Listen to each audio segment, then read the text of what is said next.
And the Jewish immigrant experience is what you should expect to hear from me today. Question is, how did I get to that topic? Last time I spoke to you, I spoke about Eleanor Roosevelt. So it's something of a journey to get from Eleanor to sports, but we're going to do it. Because prior to that, I had spoken to you about a gentleman who came out of a shtetl in Poland in the 1930s. And what's remarkable is that they played no sports that the Americans played, but they played soccer.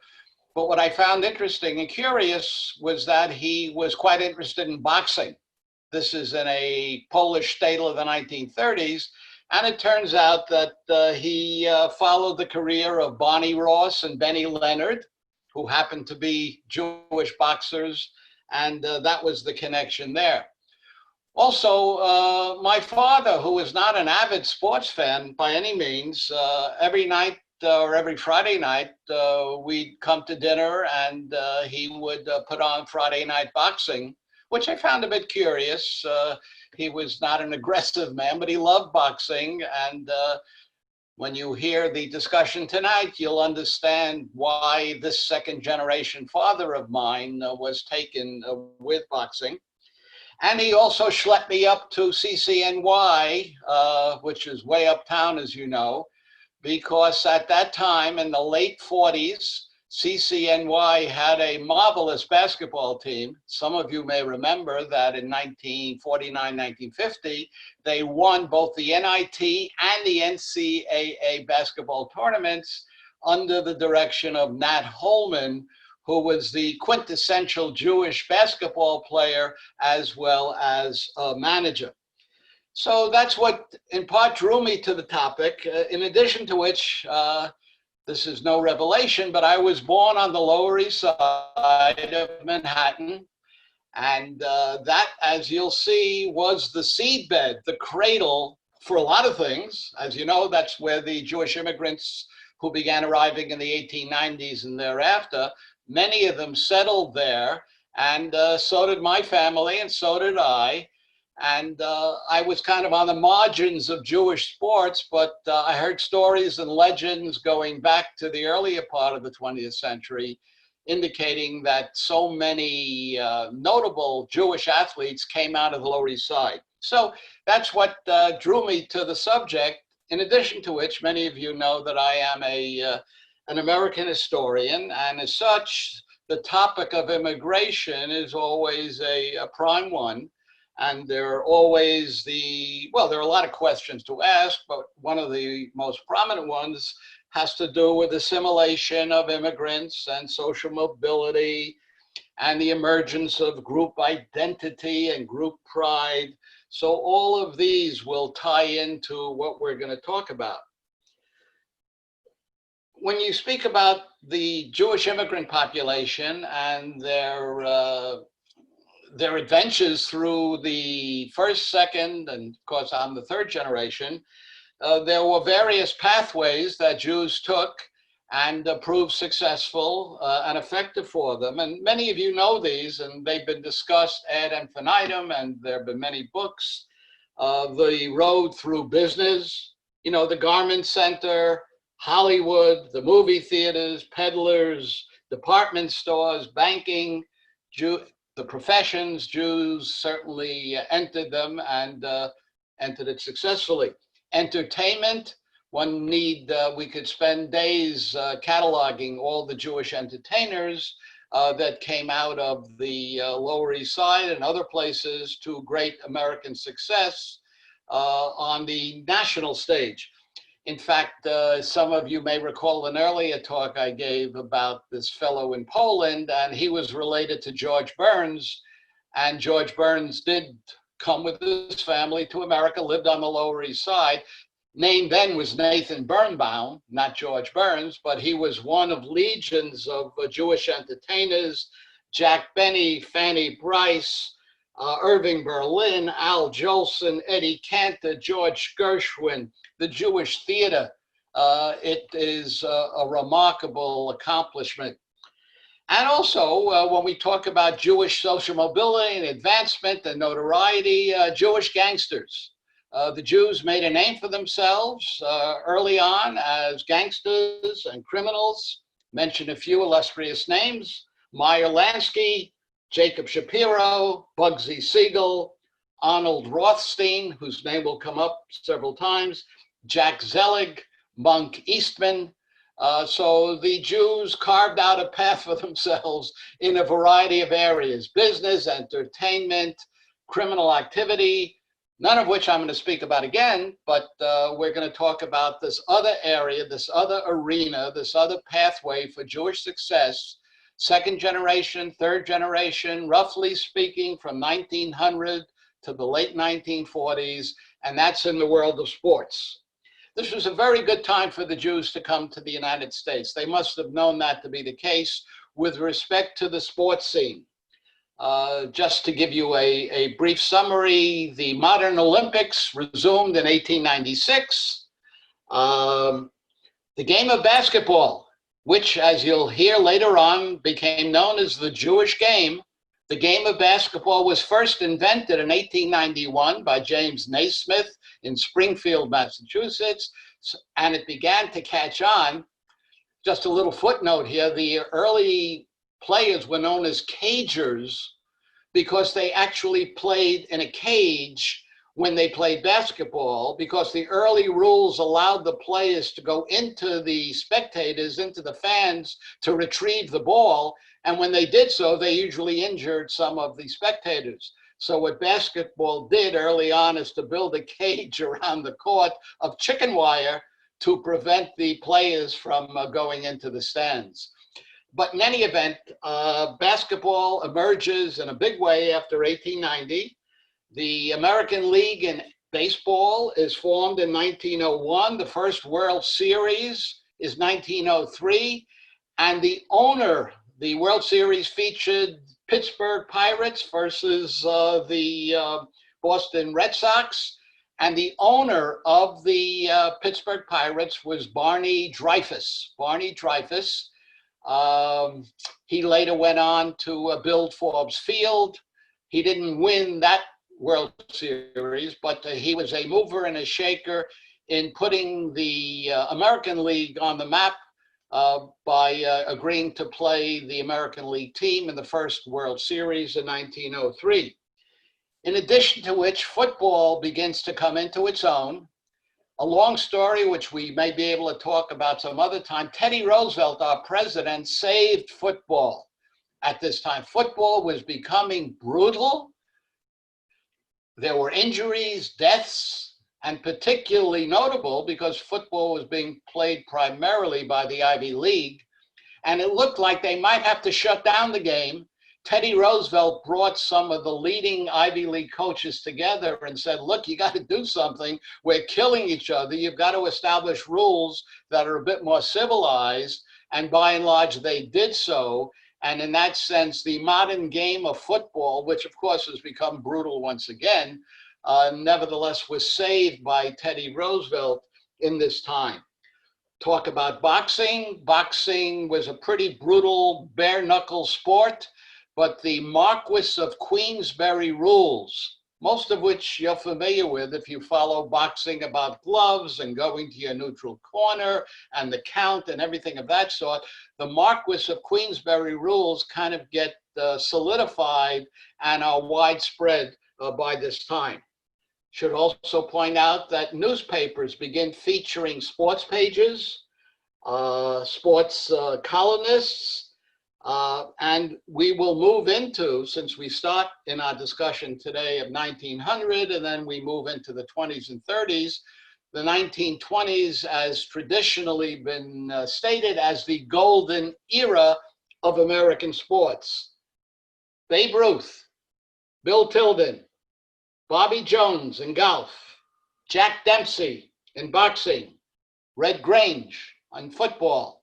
So point number one, and you don't have to take notes, point number one is that we are in a sports era of major proportions. The first one that attracts significant numbers of spectators. Many you probably know that some of the stellar, particularly in Yankee Stadium, especially when Jack Dempsey was featured, could draw up to 40 or 50,000 spectators. It's a big deal. It's a big deal.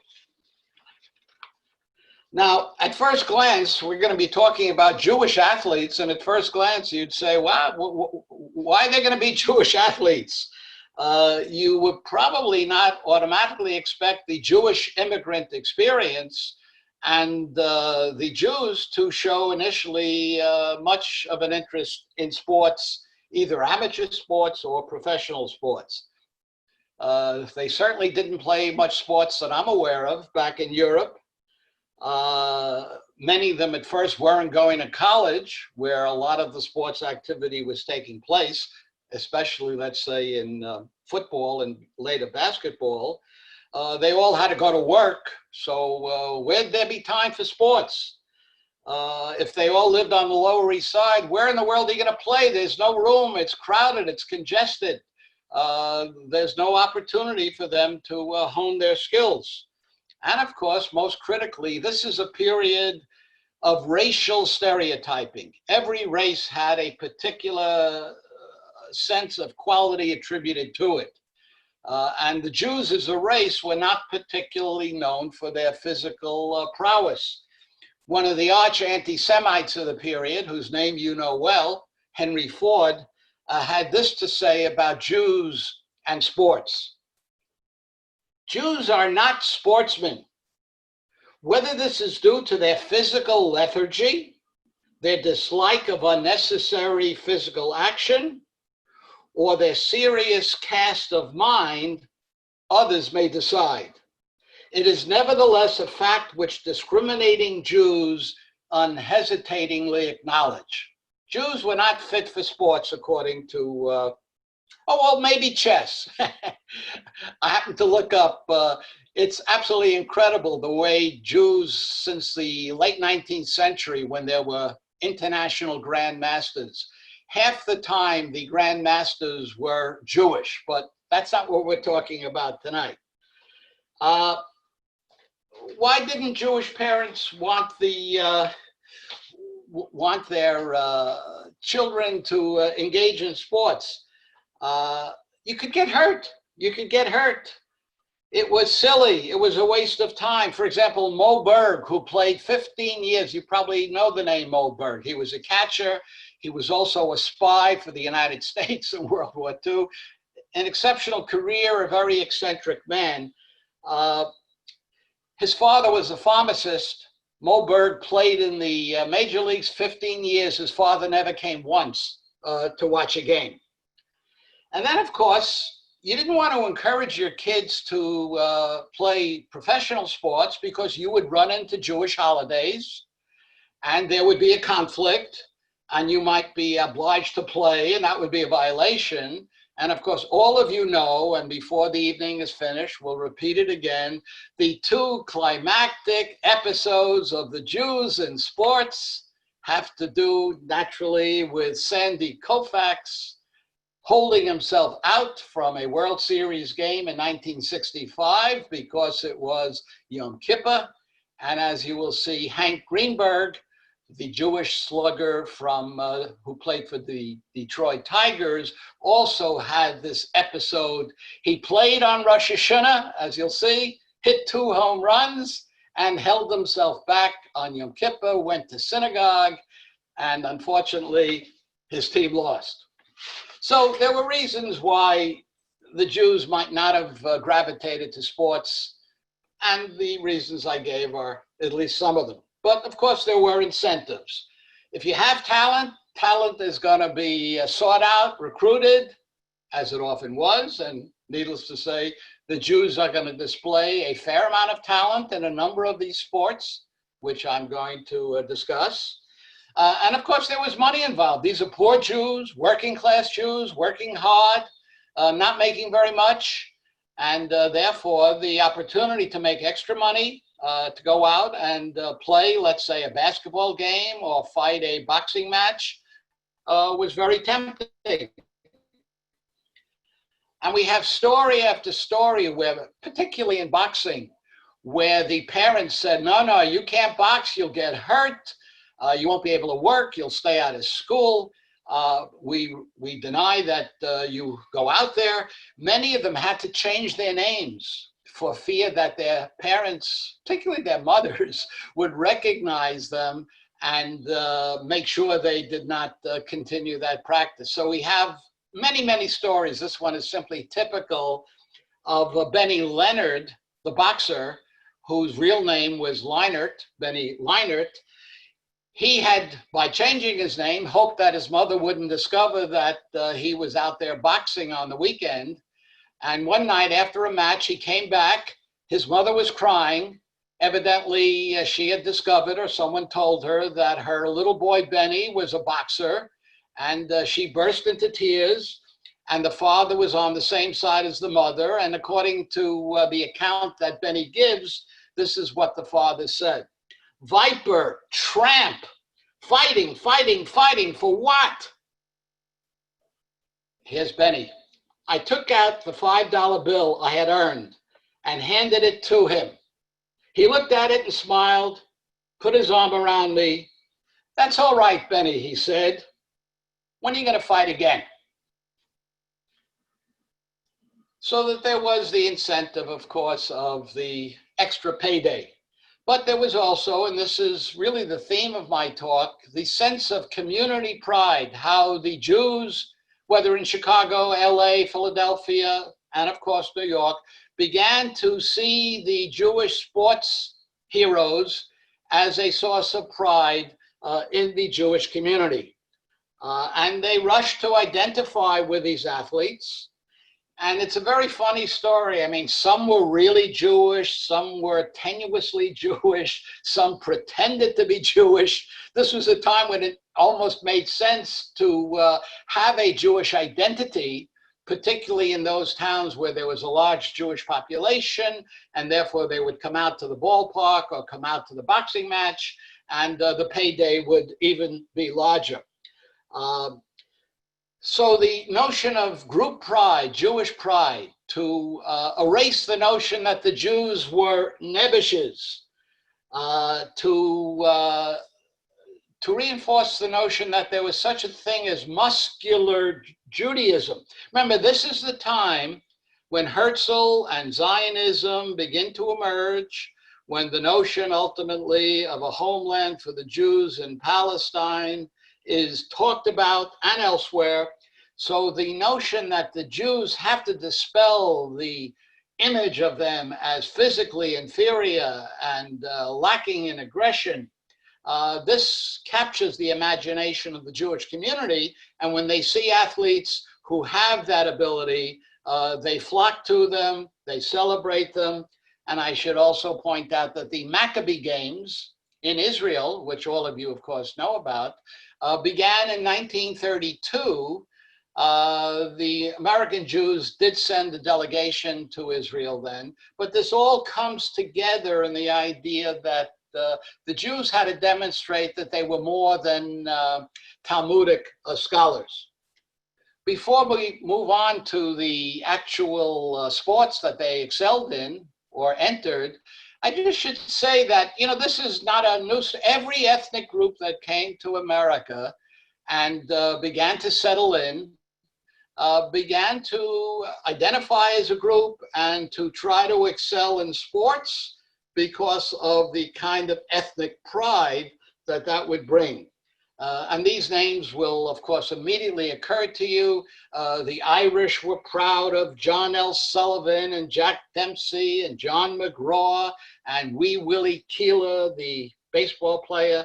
The Italians in my age and your age, Rocky Marciano, Primo Carnera, Yogi Berra, Charles Atlas. I didn't know Charles Atlas was Italian until I looked it up, and his name was Angelo Siciliano.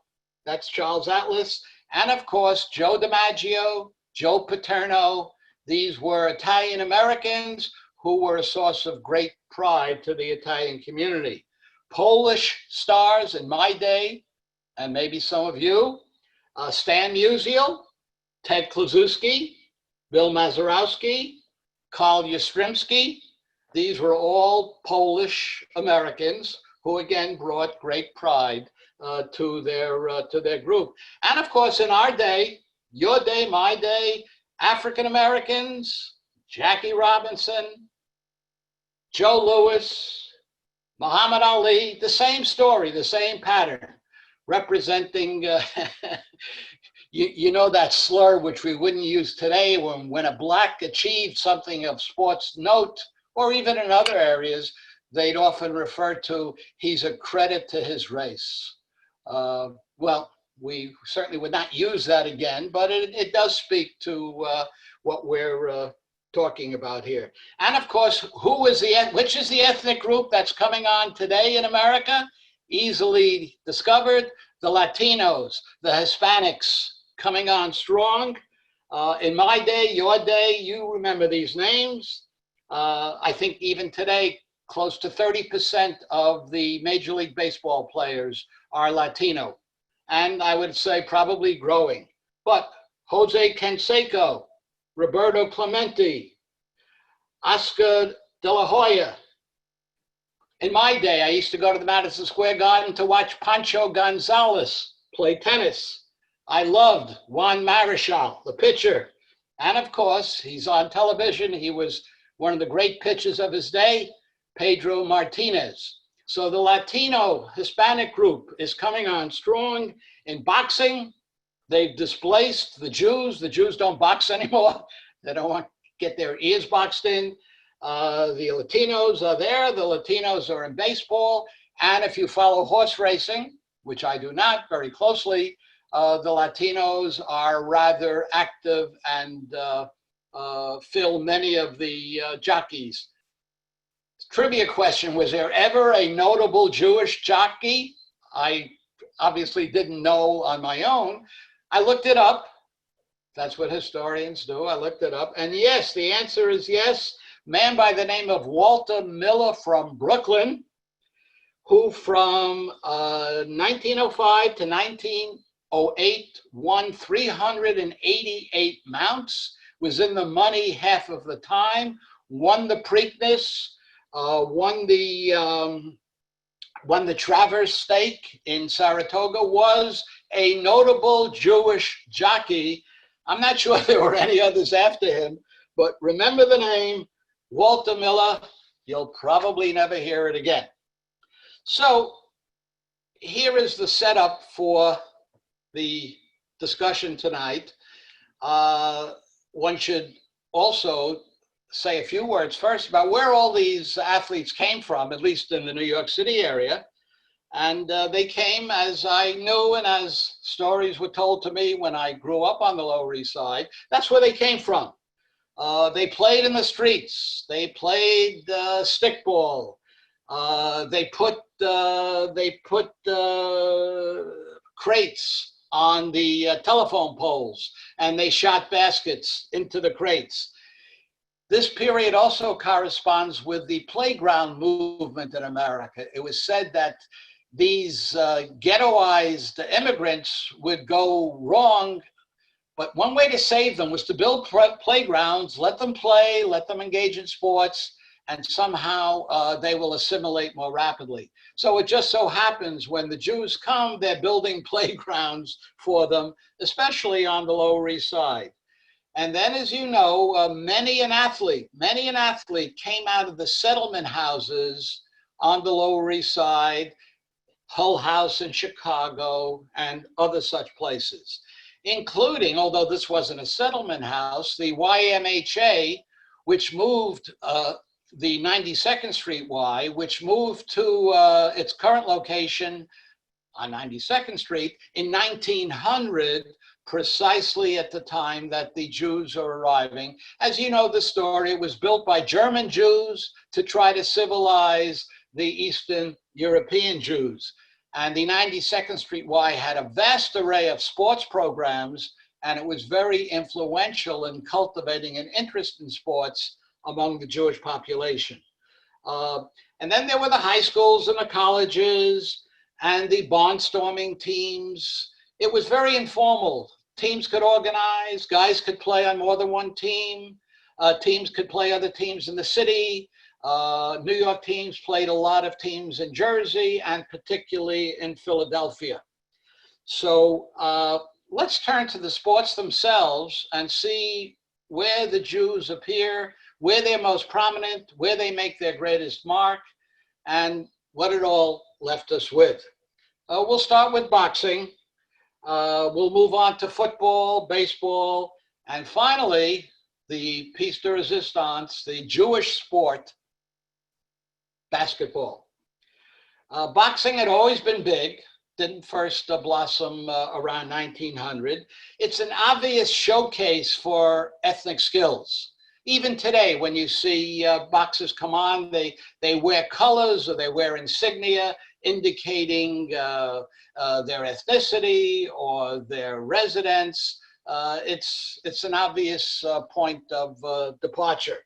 And so when the Jews arrive on the boxing scene, the Irish are already there, the Germans are already there, the Italians are beginning to make their mark. And of course, many boxing promoters understood the value of posing an Irishman versus a Jew or a German versus an Italian. It helped build up the gate. And in fact, this ethnic identification was very clear. In fact, one champion Irish boxer by the name of Jimmy McLaren was also known as the Jew Killer, the Jew Beater, and the Hebrew Scourge. Now, why the heck was he known by those names? Because he had beaten a succession of Jewish boxers, but again, highlighting the Jewish and the Irish identification. Again, boxing is really big. If you were on the Lower East Side or other parts of Manhattan, around many of the telephone poles, you would see all these posters, flyers, publicizing a boxing match in a club, a ballroom, a gym. They were held all over the place. And of course, ultimately at the Hippodrome, ultimately at Madison Square Garden, and as many of you probably know, also at the Polo Grounds and at the Yankee Stadium, where they could draw upwards of, as I said before, 40 or 50,000 spectators. But what are the Jews doing in boxing? It just doesn't figure. I mean, physically, they were not all that robust. Their culture did not favor physical confrontation. And I was reading a little excerpt from Philip Roth, the novelist, who made that same, he noted the ambivalence, he noted the contradiction. Why are Jews in boxing? And here's a fascinating statement that Philip Roth made. I studiously followed prize fighting, could recite the names and weights of all the champions and contenders, and even subscribe briefly to Ring, Nat Fleischer's colorful boxing magazine. As kids, my brother and I had been taken by our father to the local boxing arena, where invariably we all had a good time. From my father and his friends, I heard about the prowess of Benny Leonard, Max Baer, and the clownishly slapsy Maxie Rosenblum. Yet Jewish boxers and boxing aficionados remained, like boxing itself, sport in a bizarre sense, a strange deviation from the norm, and interesting largely for that reason. In the world whose values first formed me, unrestrained physical aggression was considered contemptible everywhere else. I could no more smash a nose with a fist than fire a pistol into someone's heart. And what imposed this restraint, if not on Slapsy Maxie Rosenblum, then on me, was my being Jewish. In my scheme of things, Slapsy Maxie was a more miraculous Jewish phenomenon by far than Dr. Albert Einstein. Again, didn't figure that Jews should be boxers, but of course they were, and they came on strong. Let me give you some numbers to demonstrate that. From 1910 to 1939, with the exception of 1 year, there was at least one Jewish champ. Now remember, in boxing, there are various weight classifications, from lightweight to featherweight to bantamweight to heavyweight to deadweight. I'm amazed. I was curious, how many boxing classifications do you think there are today? I didn't know. I looked it up. The answer is 17 different gradations by weight of boxers. In any event, my point here being that the Jews were champions in one weight classification after another, year after year. From 1920 to 1935, 9 Jews fought each other for world titles. So they were up there. They were just not also-rans. They were in the upper echelons. Now, I must concede, and none of you would be shocked by this, that boxing then, maybe even today, is still shady, is still questionable. Fights are fixed. Boxers sometimes bet on themselves. Gamblers hover on the periphery. And it was no different then. And some of our, as you will see, some of our Jewish good boy boxers were also accused and evidently did throw fights, did consort with gamblers, and I will make mention of that. I could go through all the names, and there are many, no need to do so. Just to mention a few that might actually ring a bell with some of you. Ruby Goldstein, you may remember, was called the Jewel of the Ghetto. If some of you are old enough, you may remember when Ruby Goldstein stopped being a boxer, he became the premier boxing referee, particularly in Madison Square Garden. Then there was Max Baer, who among other Jewish boxers wore a Jewish star on their boxing trunks. I mean, one way to advertise who you were and why you should be supported was to wear a Jewish star. Max Baer was one of those. He was the Jewish heavyweight to hold the crown. Unfortunately for poor Max, he held it for less than a year. Although he did beat at one point Max Schmeling. You remember the Max Schmeling story. Max Schmeling was the heavyweight who beat Joe Louis and then enabled Joe Louis to beat him again. But of course, the Max Schmeling story at this time in the 1930s is bound up with Nazi Germany and Hitler and all of those identifications. In fact, the reason Max Baer lost the title, his next match was with someone by the name of James Braddock. And he was not considered a serious contender. Max decided not to train. And subsequently, he was beaten by Braddock. And if you saw the movie Cinderella Man, goes back a few years, Cinderella Man was James Braddock. There was also, from the Lower East Side, from my shtetl, boxer Slapsy Maxie Rosenblum. He was given that name by the writer, short story writer, Damon Runyon. Why was he Slapsy Maxie? He never really closed his gloves. He kept them open, and he generally tended to slap his opponents most of the time rather than punch them, although he did have a very successful career, however, without too many knockouts. And now we come to a bit of a mystery. The name here that, of course, you'll recognize, but I'm not sure what the lineage is, Abraham Washington Attell. Now, Attell, right? That name sounds familiar. We had in the temple one of our presidents, a man some of you know, he was actually a very good friend of mine, Mr. Harold Attell, who claimed, and unfortunately, I never pursued it. Maybe Lillian still knows, but Harold said that in his family, there was boxers, and there were a number of boxers whose names were Attell. The one who achieved considerable prominence was Abe Attell, who was known as the Little Hebrew. He was 5'4". He was the world featherweight champion for 6 years. So he was certainly no slouch. His final record was 72 wins, 9 defeats, and 19 draws. So he had an estimable record. He also happened to be, as it's largely acknowledged, the friend of the gambler Arnold Rothstein. He was one of the go-betweens in the infamous Black Sox scandal, the baseball scandal in 1919, which some of you have probably heard about. They were about to indict poor Mr. Attell. He fled to Canada for a year, came back, and was, as they all were, largely exonerated.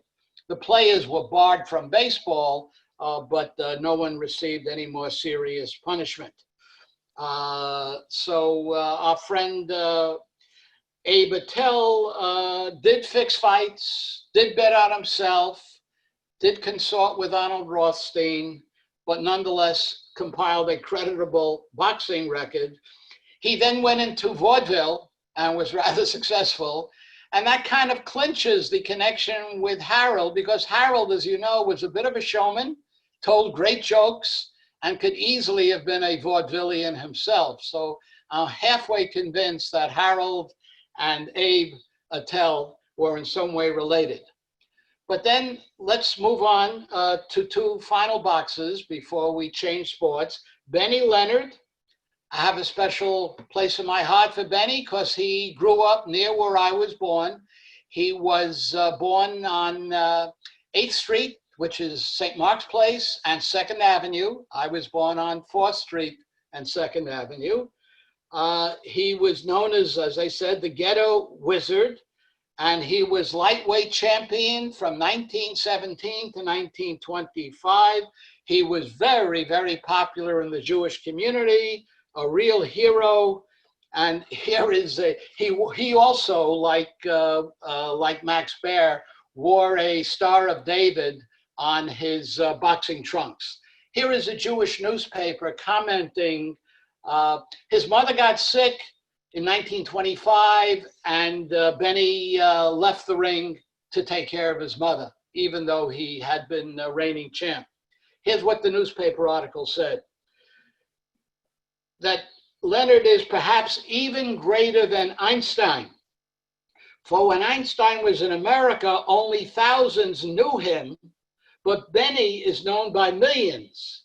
It is said that only 12 people, or at the most 12 times 12 in the world, ever understood Einstein, but Benny is being understood by tens of millions in America.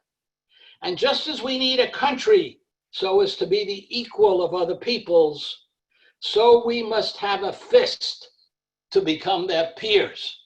So you could see the role that Benny Leonard played in the Jewish mentality. And finally, there was, before we leave boxing, Dov Beryl Rosofsky. I repeat, Dov Beryl Rosofsky, to you better known as Barney Ross. Barney Ross. His father was a Talmudic scholar and a rabbi in Chicago. It was very much expected, and Barney committed himself to following in his father's footsteps to be a Talmudic scholar, and then tragedy struck. His father also owned a retail store in town. One day it is held up. His father is shot and killed. The family is in some disarray. The mother goes crazy. The kids are left to themselves, and Barney takes to the streets and becomes a street tough in Chicago. Hangs out with the likes of Al Capone, and one of his best friends is a name you'll, of course, remember, Jack Ruby. Jack Ruby of Oswald infamy. In any event, Barney Ross becomes an accomplished boxer, is one of the only ones who, for a time or simultaneously or serially, I forget which, held 3 titles, 3 boxing titles. And he fully embraced the idea of being a Jewish champion. Before he got into the ring, before each fight, he had them play my Yiddish Mama in tribute to his mother, who, you know the story. So he enlisted, as any number of the Jewish athletes enlisted in World War II. He became a Marine. He fought at Guadalcanal. He received the Silver Star from Franklin Delano Roosevelt. And he used his mob contacts to smuggle arms to Israel during the War of Independence. So there you have the boxing, the significant boxing presence of Jews from, we could say, from the first decade of the 20th century into the 30s, and lingering ever so slowly into the 40s until other ethnic groups began to take over. And then you find a pattern, which I'll mention. We could spend another talk just on that. After the athletes play and familiarize themselves with the sports, a lot of them go into the front office, go into the business aspects of sports, go into the promotion of sports. This is especially true in boxing. Mike Jacobs was the preeminent boxing promoter for well over a decade, staged 61 championship fights, particularly at Madison Square Garden. A name that you may recognize from recent history, Bob Arum. Bob Arum was the son of an Orthodox Jew, went to Harvard Law School, and then became a major boxing promoter. Nat Fleischer, whose name came up earlier, Nat Fleischer founded Ring magazine and was editor-in-chief for 50 years. So here you see the transition from participation in the sports to the business aspect, to the promotion. And later, of course, I'll mention before we close all the sports announcers who are Jewish, and I'm sure most of you could rattle off many a name. Briefly, let me look at football. Again, you wouldn't expect too many Jews going into football, but they were surprisingly prominent, particularly in the 1920s for a particular reason.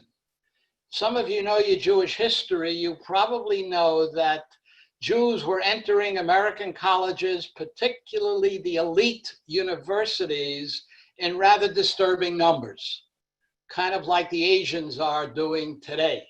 And as a result, the colleges were very upset that too many Jews were getting in. And as a result, they began imposing limitations, quotas, on the number of Jews who were going to be admitted to Yale, Columbia, Harvard, et cetera, et cetera. So one of the ways to offset the bad publicity that began to leak out about limiting Jewish entry was to put and to recruit Jews for their football team, particularly when they were made captain of the football team, so as to say, well, look, we have Jews, what are you talking about? They are prominent, they're on the football team. And much of the Jewish press did stress the fact that you could find some, not many, but some Jewish captains of football teams. Here's a statistic that surprised me when I uncovered it.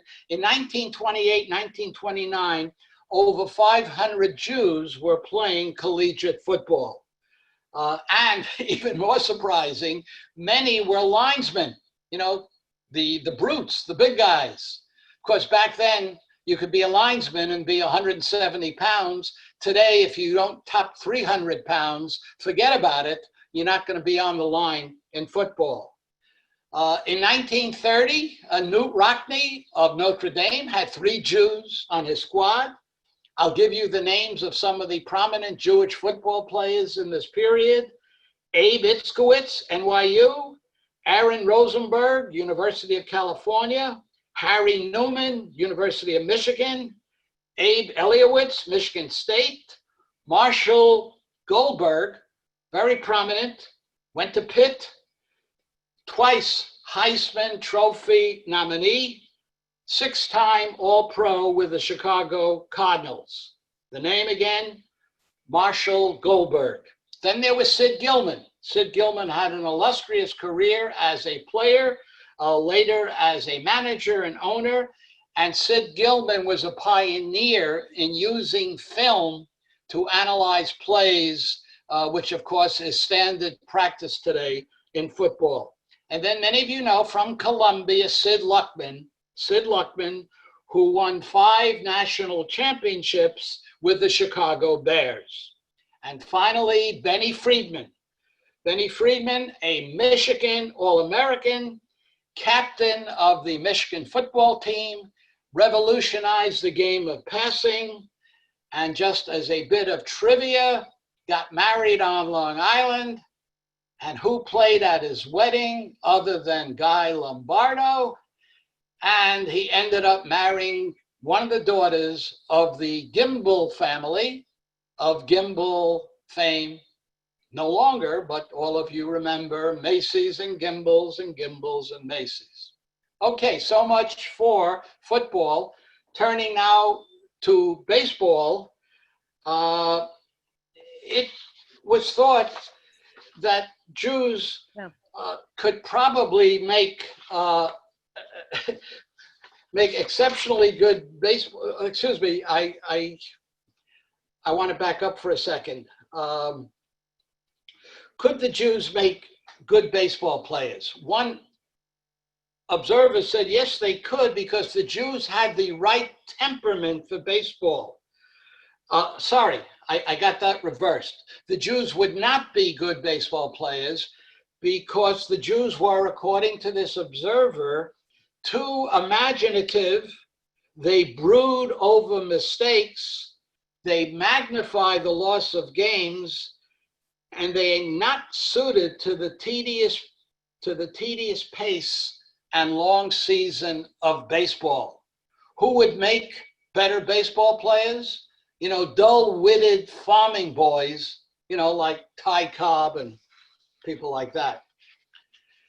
But still, baseball seems silly to many Jewish parents, a waste of time. They could be doing something better. And here I found, and you probably have heard of, the Bentall Brief. The Bentall Brief was an advice column in the Jewish Daily Forward, written by Abraham Cohen in the early part of the 20th century. He would answer letters written into him, presumably by readers, Jewish readers. So one reader writes to the Bentall Brief saying just how silly baseball is, and he wants to know if Cohen can recommend that he penalize his son and not let him play baseball. Does it make sense to teach a child to play dominoes or chess? Yeah, but what is the point of a crazy game like baseball? The children can get crippled. When I was a boy, we played rabbit, chasing each other, hide and seek. Later, we stopped. If a grown boy played rabbit in Russia, they would think he had lost his mind. Here in educated America, adults play baseball. They run after a leather ball like children. I want my boy to grow up to be a mensch, not a wild American runner. But he cries his head off. Here's what Abraham Cohen's response was. He says, half the parents in the Jewish quarter have the same problem. Let your boys play baseball and play it well, as long as it does not interfere with their education or get them into bad company. Bring them up to be educated, ethical, and decent, but also to be physically strong so they should not feel inferior. Let us not to raise our children that they should grow up foreigners in their own birthplace. So the Bentall Brief answer was, let the kids play ball. Now, when it comes to Jews in baseball, they did not inundate the sport. I saw a statistic which is of interest. Since 1876, when the National League was formed, there have been a little bit over 17,000 baseball players, up to fairly recently. Of those 70,000, only 160 were Jewish. So Jews did not flock into baseball. The peak years, however, were after 1930. In the 1930s, there were about 8 Jews in baseball each year. 1936 was the peak year. There were 12 Jews playing Major League Baseball. And I guess the peak would also be in 1941 with the New York Giants. They had 4 Jewish players on their team. Sid Gordon, many of you may recognize, Maury Aronowitz, Harry Feldman, and Harry Dannon. 4 Jews on the New York Giant team. But then, you might say, tragedy struck. The Black Sox scandal of 1919, having to do with the World Series between Chicago and Cincinnati. The fix was in by gamblers, one of the more prominent ones being Arnold Rothstein, who also used, as I said, Abe Attell as a go-between to the players. It was uncovered, it was investigated, and I wouldn't say that the Jews were blamed for it, although, as I will now note, Henry Ford did sniff out the Jewish presence. There were others, of course, and you probably have heard of the newspaper that he owned and he wrote editorials in, called the Dearborn Independent. Well, he wrote 2 editorials about the Black Sox scandal. One of them was titled "Jewish Gamblers Corrupt Baseball," and the other one was "The Jewish Degradation of American Baseball. The Jews have commercialized and corrupted a clean, wholesome sport," wrote Henry Ford. The most prominent playground for Jewish baseball players was New York, for obvious reasons. Lots of Jewish New Yorkers interested in baseball, likely to follow it, likely to go to a game. So there was a rivalry, which, there were 3 teams in New York. There were the New York Giants, the Brooklyn Dodgers, and the New York Yankees. And of course, the Yankees had the edge, not in Jews, but in Babe Ruth and Lou Gehrig. And the Dodgers and the Giants are trying to figure out how to cut into the Yankee lead in terms of popularity. And one of the ways to do this is to try to get a Jew on your team. And in fact, John McGraw of the New York Giants wrote an article in 1923 entitled "Jewish Baseball Players Wanted."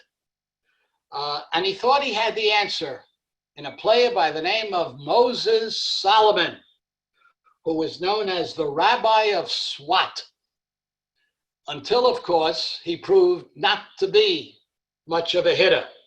He was born on Hester Street on the Lower East Side, but alas, Moses Solomon did not work out. Enter Andy Cohen. Andy Cohen seemed like a bright, promising prospect, played second base. And here's what the Sporting News, the Bible of baseball, had to say about Andy Cohen. Quote, "He had all the natural characteristics of his race: thick, dark hair, dark skin, and a keen mentality." Again, people are thinking in racial terms. Every race has certain characteristics, either positive, like the Anglo-Saxons, or negative, like many of the Jews, the Italians, et cetera, et cetera. But Andy Cohen showed promise. He batted .274 first season.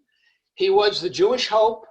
When the Giants played out of town, local synagogues would make an Andy Cohen Day.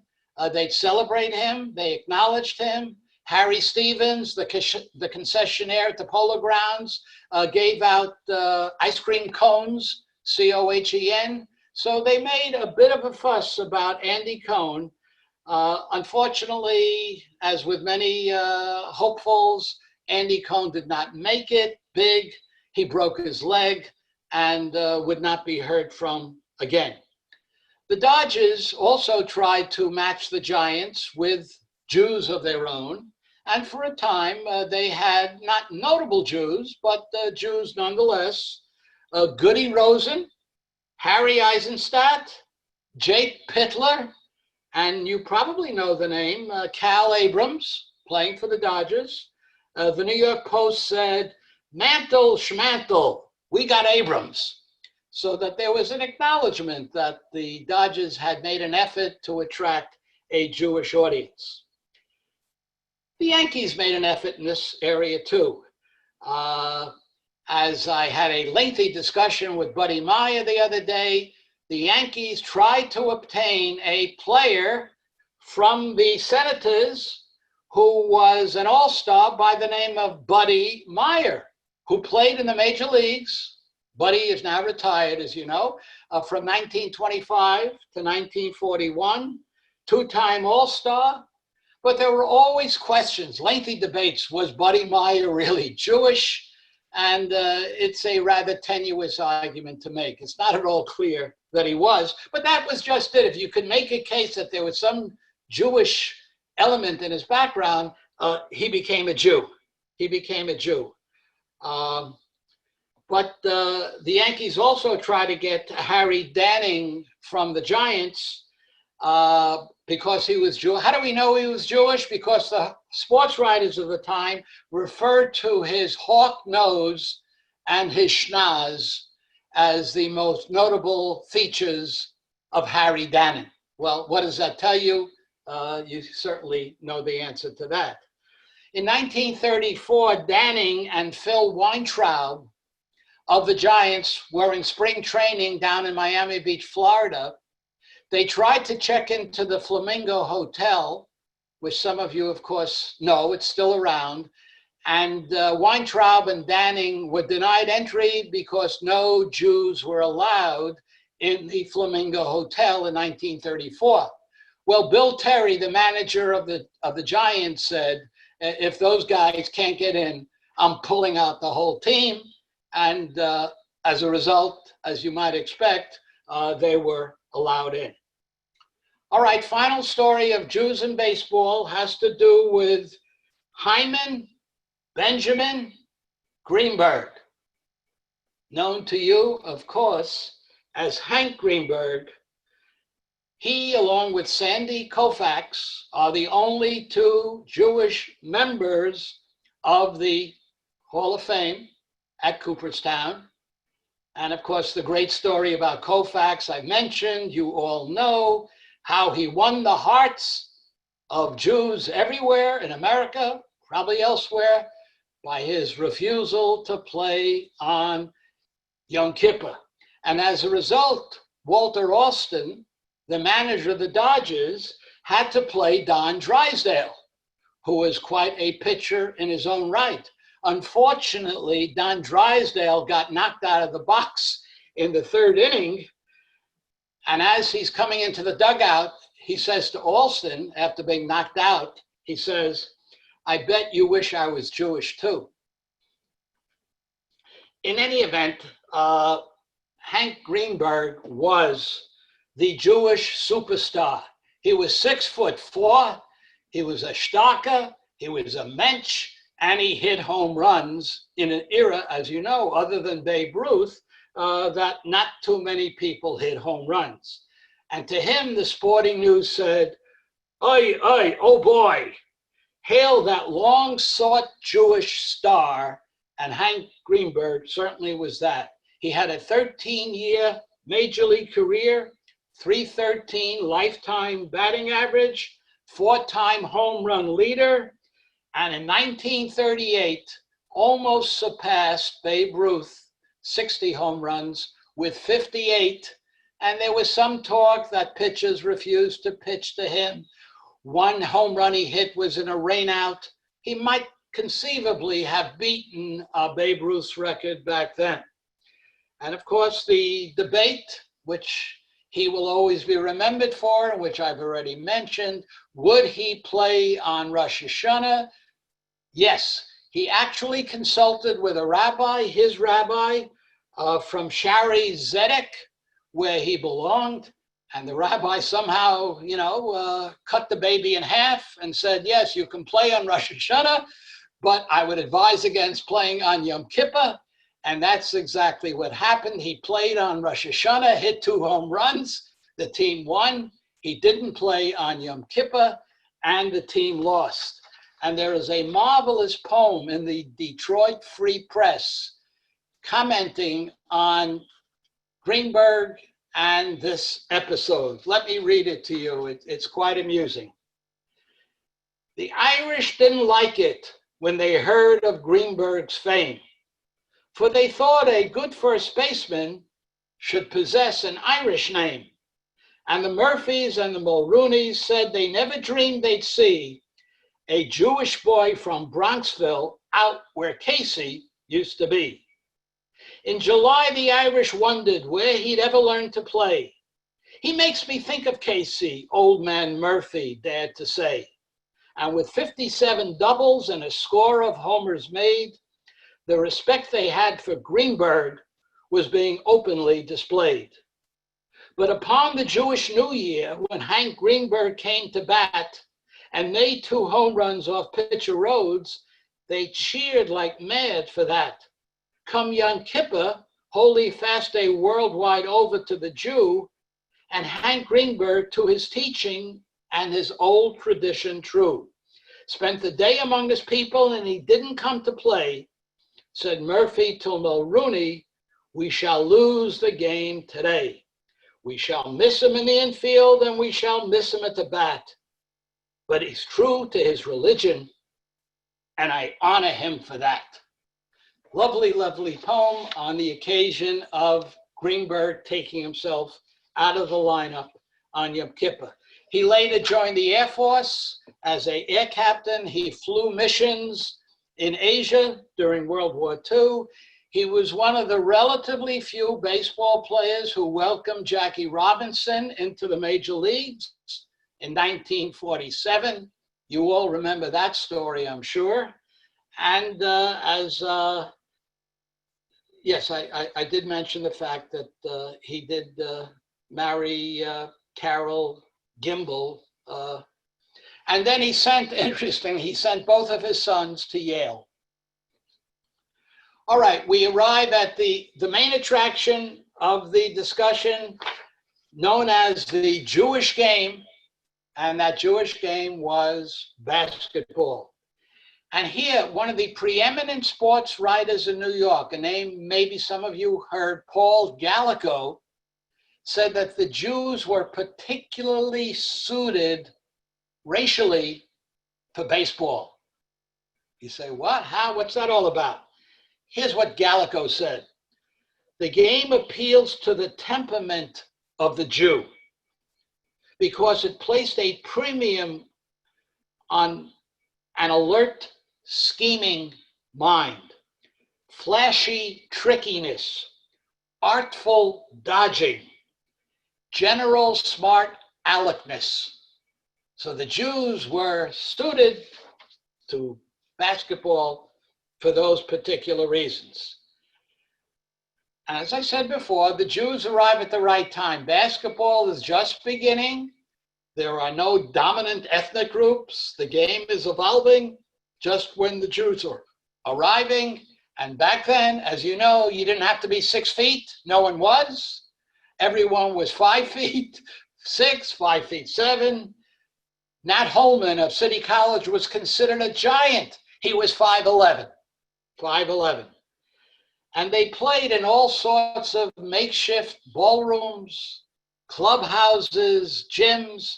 I remember I played basketball for my local neighborhood settlement house, and we played in a ballroom one night on 14th Street, and I was playing guard, and I was dribbling the ball near half court, and I threw the ball up in a high arc toward the basket, a real stupid shot, and it hit a light post coming down from the ceiling.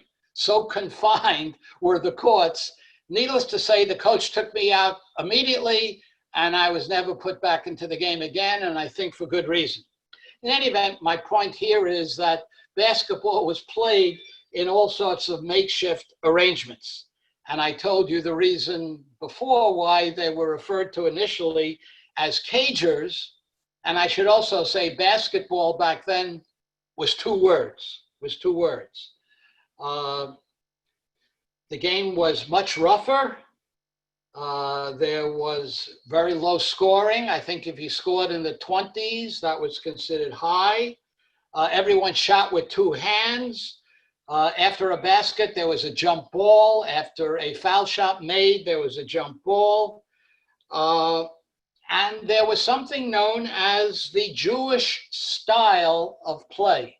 The Jewish style of play. It was tough defense.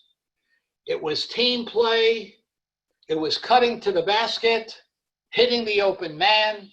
That's how the Jews played, and that's how other teams attempted to match their abilities. People played on many different teams. Colleges could play clubs. Clubs could play other clubs. In fact, a Jewish team, a Jewish club called the Atlas played Yale University in 1922. The money going to Jewish charities. Yale lost to this Jewish group 42-22. The alumni of Yale was so upset that they had lost to a Jewish team that they urged the coach to recruit Jews. Next year, there were 3 Jews on the Yale basketball team, and they won the Ivy League championship. So it was important to get Jews on your team. And the teams back then, the club teams, the touring teams, the barnstorming teams, the Hebrew Cyclones, the House of David, the Jersey City Hebrews, these were typical teams. And in the initial American Basketball League, formed in the 1930s, predominantly Jewish players. These were the stars of basketball in this period. Mo Goldman of City College, first Jewish All-American. Max Zaslavsky, who would later play for the Knicks, came out of the Brownsville Boys Club. Sid Tannenbaum, Marty Friedman, Barney Sidron, and of course, the biggest hero of all, as you know, Nat Holman, who later went on to coach, I think, 38 years, the CCNY basketball team. The college game was the most popular. When City College played, I remember my father schlepping me up. It was hard to get a seat. City played NYU one day, one season. They attracted 10,000 spectators. Most of the major teams had heavy Jewish representation, particularly NYU. NYU had Alfred Levy, Sid Gross, Willie Rubenstein, Milt Schulman, George Newblatt. 83% of Nat Holman's players were Jewish. St. John's. St. John's is not a Jewish school, as some of you may know. From 1928 to 1931, St. John's went 68-4. And it featured, who did St. John's feature? Max Posnack, Ali Suchman, Rip Gerson, and Matt Kinsbrunner. These are Jewish players, also heavily represented at LIU, University of Southern California, UCLA, Syracuse, and as I mentioned before, City College won, it'll never happen again, both the NIT, National Invitation Tournament, and the NCAA. I remember how excited my father was. And you should also know, and maybe some of you do know, the Borscht Belt, the Catskills, continued the tradition of basketball. Usually there were at major hotels Friday night basketball games. They got some of the leading college players to come. There were some scandals involved there too with shaving points. But I remember I used to work one season at the Brickman Hotel in South Fallsburg. Basketball games Friday night were very big. Many of you, of course, know the Nevele. Nevele basketball was very big. So it carried on from the playgrounds and colleges and LIU and NYU into the Borscht Belt as late as the 1950s. And as you probably know, basketball became big in Israel. There are 7 basketball arenas in Israel. They sent a few players to the NBA, not outstanding stars, but competent nonetheless. And as we saw in boxing, Jews moved on from being players to moving into the head office or other aspects. As you know, who is the current NBA commissioner of basketball? Adam Silver. And who did he follow up on? David Stern. So they went from players to the NBA commissioners. Many of them went on into pro basketball. Dal Shays, Lenny Rosenbluth, and some of you who follow basketball know that 2 of the outstanding NBA referees for many, many years was Norm Drucker and Mendy Rudolph. That is the Jewish game most prominently, as I say, in basketball. But then Jews went on to announcing. Here is a roster of Jewish announcers, most all of whom you'll know. I remember from my early years as a baseball fan, listening to Mel Allen for years and years, the voice of the Yankees. Mel Allen's full name was Mel Allen Israel. But they said, Mel, you use Israel, and your popularity will probably descend. And this was the case, as you see. Look, many of the Jews changed their name, for reasons that are all too obvious. Not everyone did. But in addition to Mel Allen, there was Marty Glickman. Many of you remember Marty Glickman. He was a track star.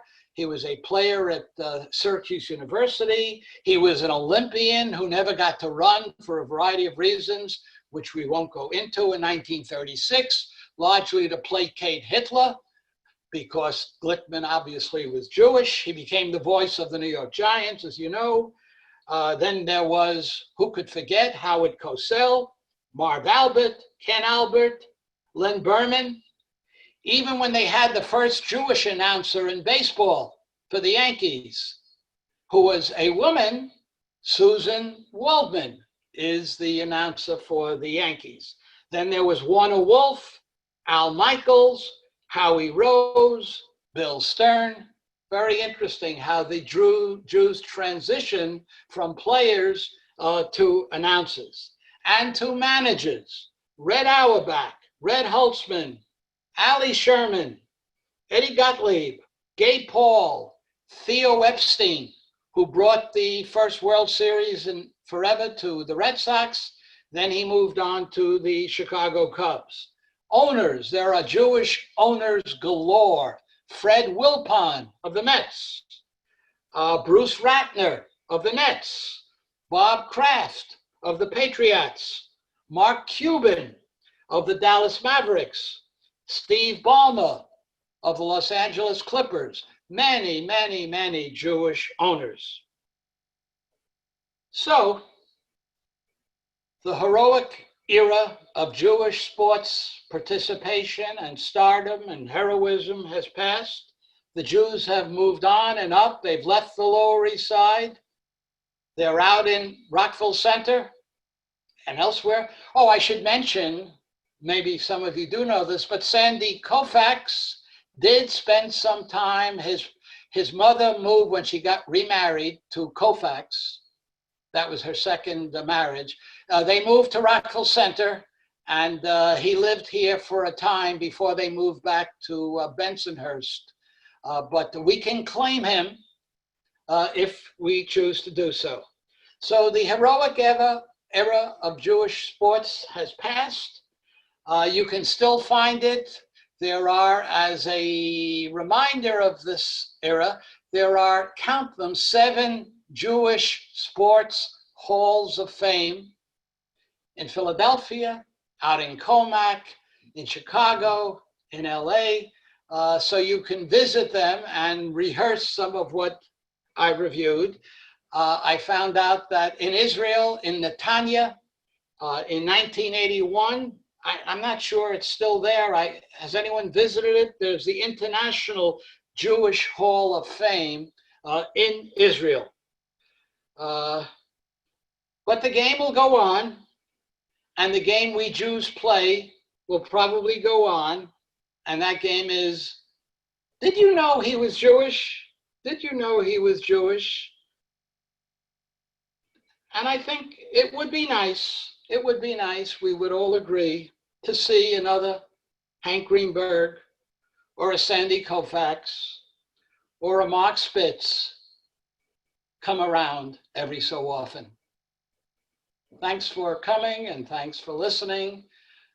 I hope you got some info, and I'm certainly not going anyplace. If you have your own stories or your own comments, be happy to, in sports lingo, field them.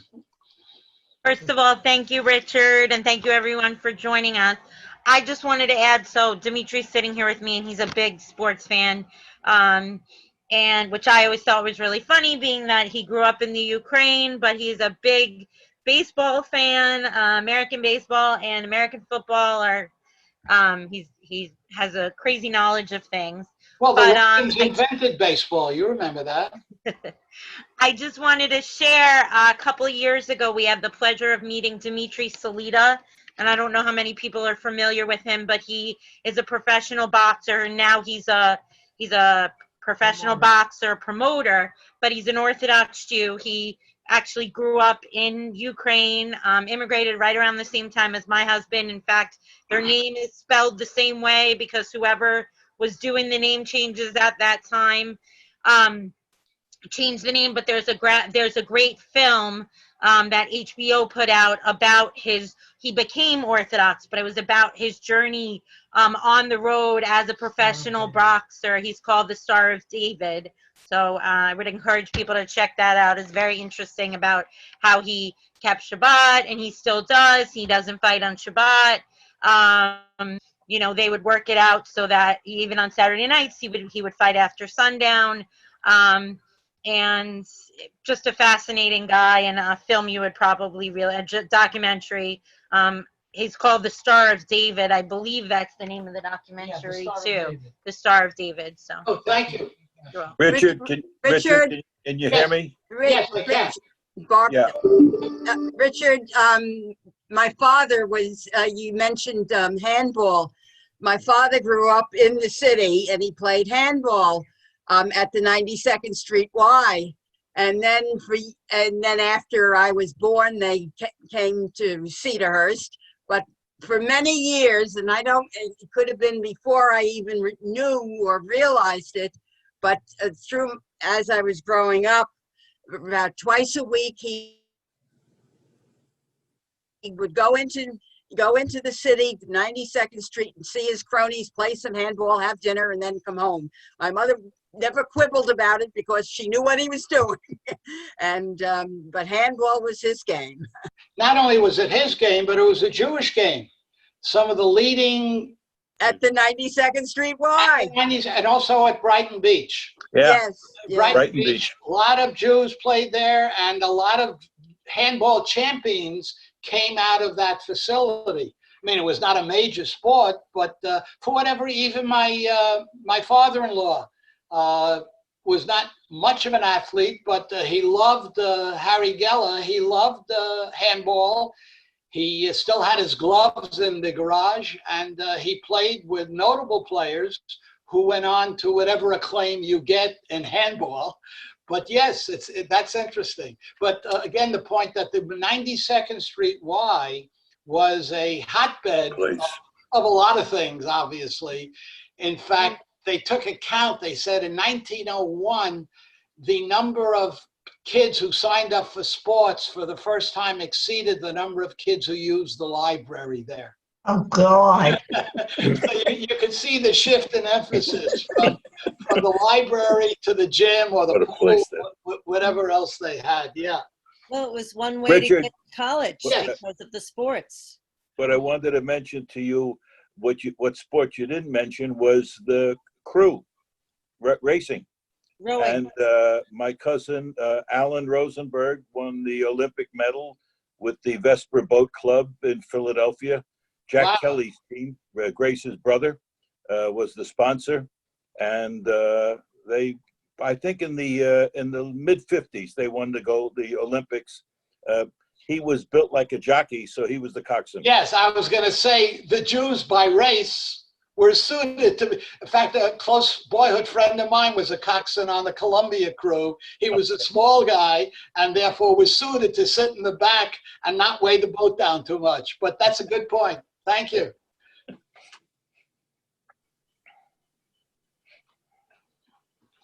Yeah, buddy. Buddy You can unmute yourself, buddy. assuming he knows how to do it. He does. He's Okay. done it before. In theory. There he goes. You forgot the greatest first ever designated hitter in the major leagues. Ronnie Bloomberg of Yeah. the New York Yankees. Yes, you remember Ron Bloomberg, was given a big buildup. Again, as the decades wear on, even though there were Jewish players like Bloomberg, the sports writers moved away from designating them. I mean, people knew they were Jewish, Bloomberg being obvious, but in the era that I described for you today, they were designated, they were pointed out as Jewish by sports writers, for better or for worse. I mean, there was a fair amount of anti-Semitism on the field as well. But the point of Buddy's comment, of course, he's right, but no longer were they singled out as the great Jewish hope, as a credit to their race. They were ball players who happened secondarily, if you asked, that they were Jewish, but not prominently described as such. Richard? Yeah, Lois. You brought back so much. When I was a girl, I was not particularly athletic. If you were on a team in high school, you were a jock. It wasn't really fashionable in my generation. But my father, who grew up on the Lower East Side, Ludlow Street, around there, he met my mother at age 13. Huh. He taught me how to play handball. And I remember very fondly playing with my father. I didn't know it was a Jewish game. But I remember he used to play with my uncle, and my mother made him stop. He was in his 40s, because talk about Jewish mothers, because she was afraid he'd have a heart attack. She stopped him from playing, God forbid. My father played until his 60s. The funny thing about that is, if you heard what I said, a lot of Jewish mothers kept their kids from playing. You'll get hurt. Right. And now, of course, the upgrade of that, if you're playing in your 40s, you'll have a heart attack. That was my mother. You'll also get hurt. I remember so much. And my father was skinny as a toothpick, and I'm sure his heart was fine. He lived to be almost 90, but don't play, you're going to have a heart attack. So that was fun. Well, you also have the famous, all the scenes in Brighton Beach Memoirs, the whole thing about, well, first of all, his monologue about how you can't play for the Yankees with a name like Eugene Marsterome. It's one of the most, he does this whole monologue, and then he talks about how his mother is all worried that he's going to get hurt. Right. And, but he talks about the comparison between him and the Italian baseball players, and he says his mom puts ketchup on spaghetti. What chance does he have? It's a whole theme about being a Jewish baseball player. Yeah. Hey, Richard? Yeah. You didn't talk about any sports writers, the journalists, or do you consider them journalists more than sports people? Yeah, no, that's true. But, I did. Why do you keep mentioning my deficiencies?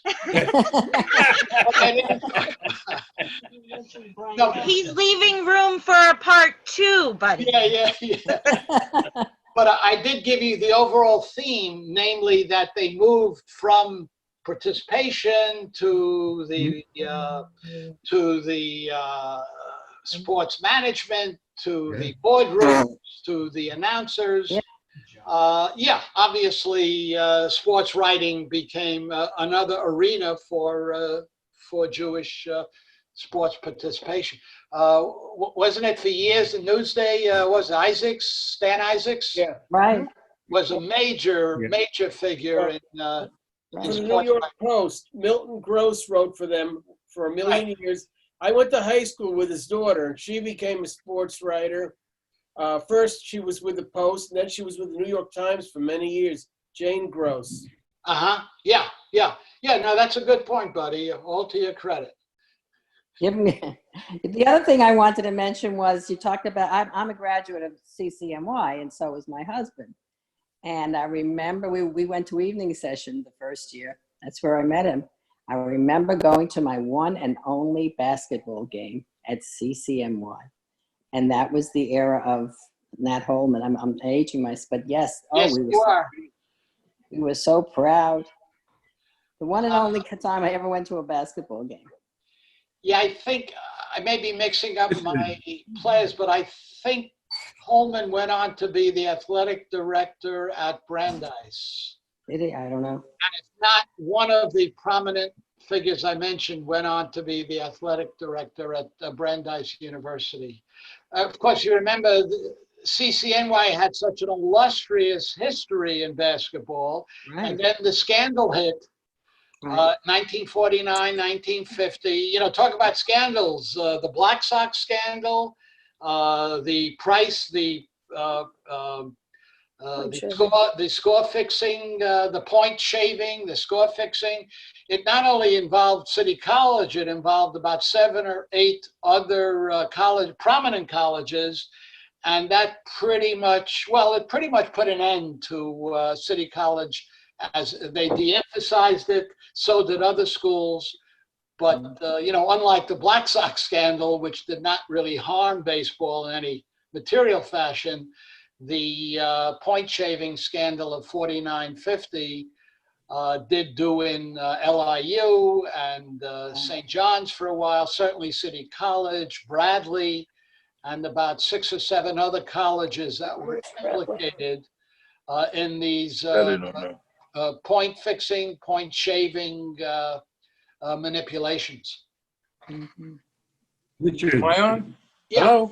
Yes. Yeah, Benny Friedman, I think, was the first and only football coach at Brandeis. You're probably right. I don't know when they stopped football, but they didn't play very long, so it was. Yeah, because they were getting hurt. No, that wasn't the other comment, if I may. They tried to say it was concussion. They kept saying concoction. Concoction. They got it all confused. Several years ago at the 92nd Street Y, it must have been 20 years ago, they hosted a Brooklyn Dodger night. And Marty Glickman was the MC. And we, Urania, Ronnie's husband Ronald, and I, and the rest of the gang from Laurelton went there. And the whole audience was filled with 60-year-old gray-haired men reliving their Dodger days. There were a lot of wonderful stories to tell about it, but it was just a great, great experience. And Marty talked about his Olympic experience. Yeah. Or lack of experience. Yeah, I mean, the glory days were quite a bit. Time has gone by. So, well, for our generation. Yes, exactly. Yeah. It was the experience of the second generation immigrants. Third generation, I caught it as it was waning. I belonged to these settlement houses. I was a proud member, inglorious, of the basketball team. I'm short, but I wasn't short for the era. I was also a ping pong star. We'd go to different settlement houses and play ping pong. So that era was fast ending as our people moved out of the Lower East Side to the Bronx and to Nassau, Westchester. So I caught the tail end of it, but I heard stories of basketball glory, as I was out the door. I have a story about Marty Glickman. I have a story about Marty Glickman. Oh, good. Let's hear it. He invited his parents to come watch him play football. They had never been to a football game. Uh-huh. they noticed that every time Marty had the ball, all the other players jumped on him. His mother was getting very upset. Finally, she stands up and she yells, "Marty, just give them the ball."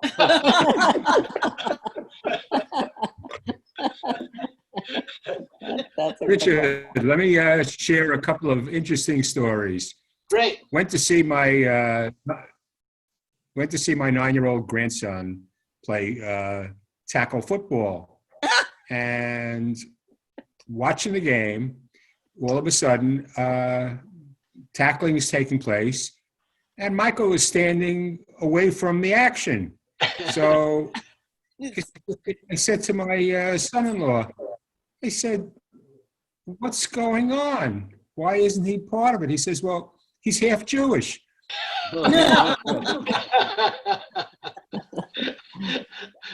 and you know, when I can never forget, when I was 12 years old was the last time I played catch with my father, who was 40, okay, 18 years, 20, you know, he was 40, 28 years. And realistically, I've been playing racquetball until I'm 75. And I'm playing with guys 50 years younger than me in the leagues. So it's amazing that my dad stopped playing catch because he didn't want to get hurt when he was 40 years old and was worried about his job also, obviously. So he didn't want to injure himself. But a very different era. And, you know, my attitude was I love playing racquetball, and I played till I'm 75 until we moved into Manhattan.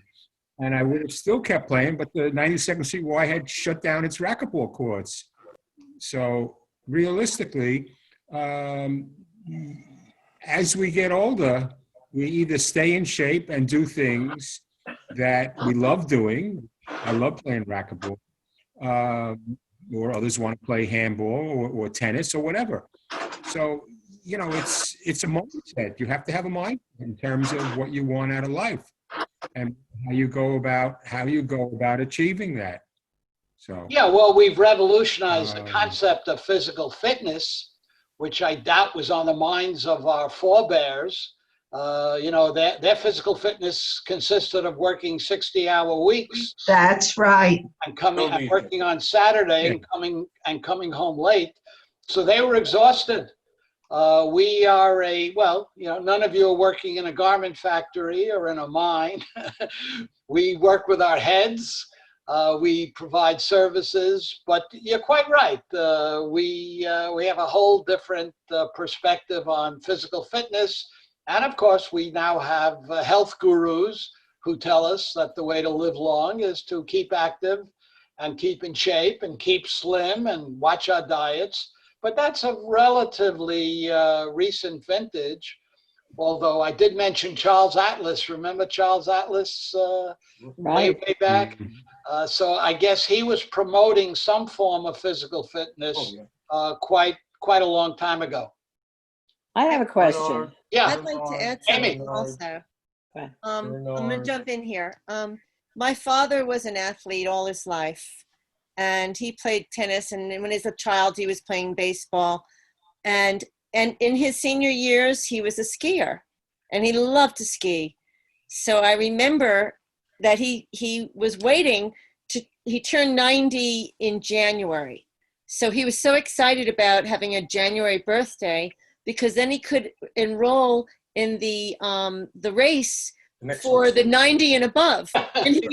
And he won every race that year, whereas he did not win the other races until he hit 90 and all the other men had dropped out. Yeah, if you live long enough, the competition thins out remarkably. That's right. The only one in the race who got the trophy. That's right. I have a question, Richard.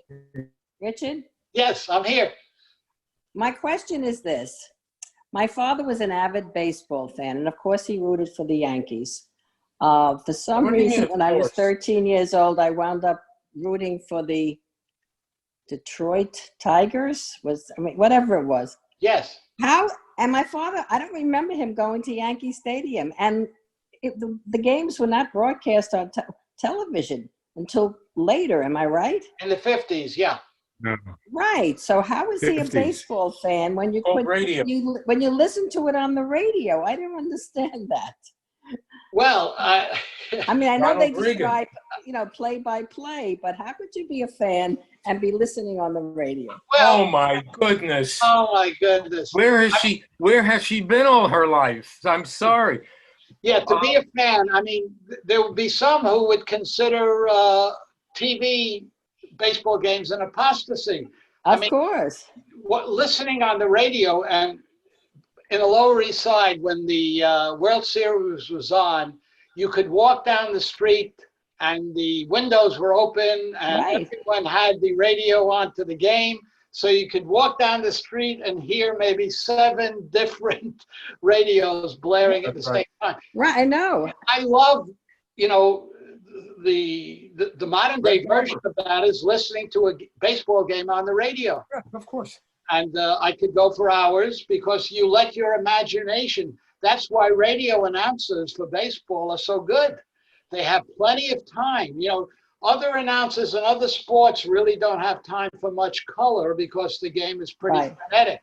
Right. The baseball game is very leisurely, and therefore you could listen to Mel Allen, you could listen to Phil Rizzuto, you could listen to Howie Rose today, and they have lots of material to fill in.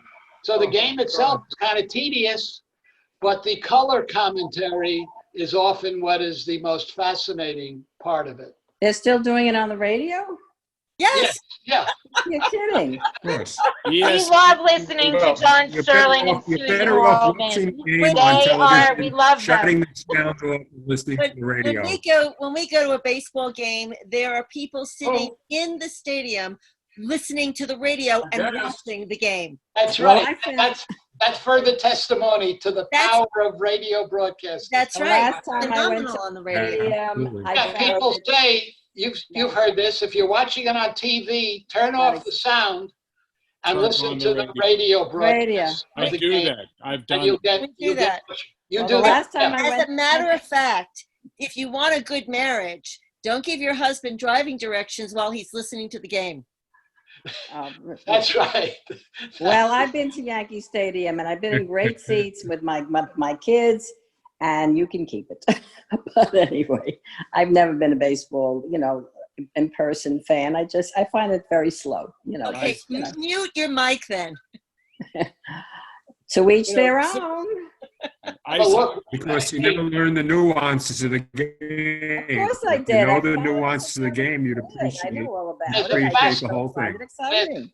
Absolutely fascinating book on baseball written by yours truly, which if anyone wants to get access to, it's probably, to my thinking, probably one of the best baseball books around.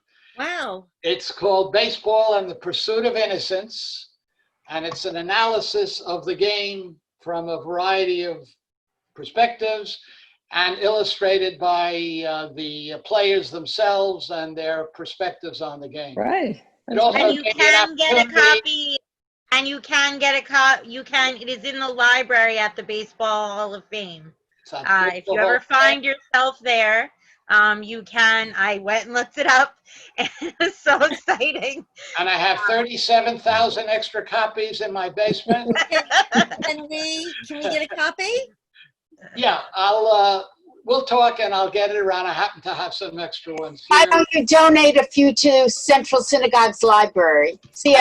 No. Let's do a fundraiser and we'll buy the books. Yeah. Then we'll donate. He'll donate. He'll donate. Yeah. Richard isn't telling you that one of the disappointments was he was about to do a national tour with this book. And what happened, Richard? Baseball strike. Which is we're experiencing at this very moment, right? Yeah. But your big thrill was you got on the field of your beloved Mets and other teams. Yeah, the best part of it is I could show my pass and get onto the field at Yankee Stadium, back then at Shea Stadium, talk to the players, spit cool. like they did, chew tobacco for a while. So it was fun, and do a fair number of radio interviews. But The other thing I want. Oh, okay. Go ahead. Okay, I'm sorry. You finished? Okay. The other thing I wanted to say was my father was an avid boxing fan, and you talk about culture changing. My father was too. And I would watch it. And with, when how in the world was I watching boxing? Yeah. I mean, that was such a big deal. It's inconceivable, I think, that any of you are watching boxing, following boxing. No. Way out of your radar now, and yet for a time here in Lois, my father, to an extent myself, followed boxing, and I realized he followed it because of the Jewish boxers, and that guy in the Stadel in Poland followed it. Maybe. But in the 80s, even later on, like in the 80s and 90s, I remember as a little girl watching boxing, it being a huge thing with my dad and my brothers and all of their friends. It became like not with Jewish boxers, but with Tyson and that whole era. It was like born again, and all the young Jewish boys were watching it. Yeah, I guess there was a carryover from the time that the Jews were prominent to people just liking boxing per se. Well, I guess maybe also my father had watched when there were Jewish boxers, so he kind of passed it on to his sons. I think also there was, my father grew up in Brighton Beach with baseball, and sports were always a huge part of his life. So I think him growing up in the 40s and 50s passed that on to his sons, in the 70s and 80s. And Yeah. Well, Richard, thank you so much. This was fantastic. Bravo.